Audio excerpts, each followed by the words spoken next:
আজকের ভিডিওতে একদম সহজভাবে বাসায় যা যা মশলা আছে সেগুলো দিয়ে কিভাবে জালি কাবাব বানালাম সেটাই শেয়ার করব।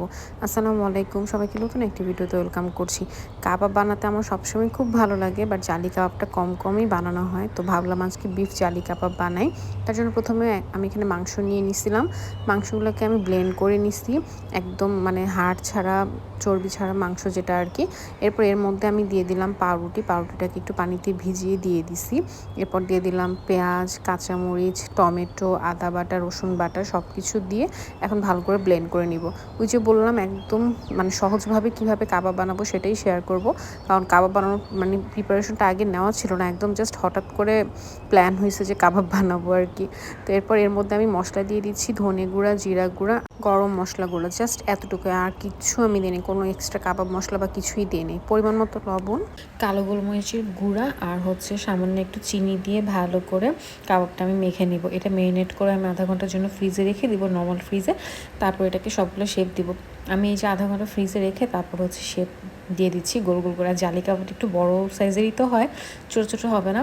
আমি একটু বড় শেপ করে পাতলা পাতলা করে রাখতেছি, যাতে সুন্দর হয় আর কি, ভালো। আর জালি কাবাবটা আমাদের অত বেশি বানানো হয় না, দেখা যায় স্বামী কাবাবটাই বেশি বানানো হয়, কিন্তু একটু ভাবলাম জালি কাবাবটা বানাই।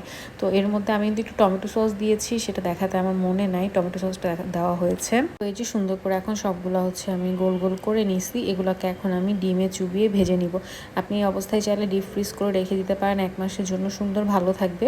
আর যদি সাথে সাথে ভাজতে চান তাহলে এই যে এরকম ডিমে চুবিয়ে তারপর তেলের মধ্যে সবগুলো কাবাব দিয়ে দিবেন। তো সবগুলো কাবাব দেওয়ার পর আমি একটু জালি দেওয়ার চেষ্টা করতেছিলাম, মানে এটা বললাম না একদম প্ল্যান ছাড়া আমাদের বানানো হয়েছে, এই জন্য আমি আসলে অত বেশি এফোর্ট এটাতে দেই নাই, কিন্তু এটার আউটকামটা মাশাল্লাহ এত ভালো আসছে, মানে কাবাবটা খেতে অনেক বেশি ভালো লাগছে। আমার কাছে অনেক ভালো লাগছে, কারণ আমি একটু মিষ্টি মানে পাউরুটির ফ্লেভার থাকলে ভালো লাগে, ওরকম কাবাব পছন্দ করি। স্বামী কাবাবও আমার ভালো লাগে, কিন্তু একটু পাউরুটি দিয়ে যেটা করা হয় সেটা বেশি ভালো লাগে। তো এই যে সুন্দর করে এপাশ ওপাশ করে আমি ভেজে নিচ্ছিলাম। আর যেহেতু মাংসটা একদম কাঁচা মাংস ছিল, এই জন্য অনেক বেশি মানে ফ্লেমটা বাড়ায় দিয়ে কিন্তু ভাজলে পুড়ে যাবে, ভেতরটা একটু কাঁচা কাঁচা থাকবে। এটাকে একটু আপনি লো ফ্লেমে রেখে সুন্দর করে ভেজে নেবেন।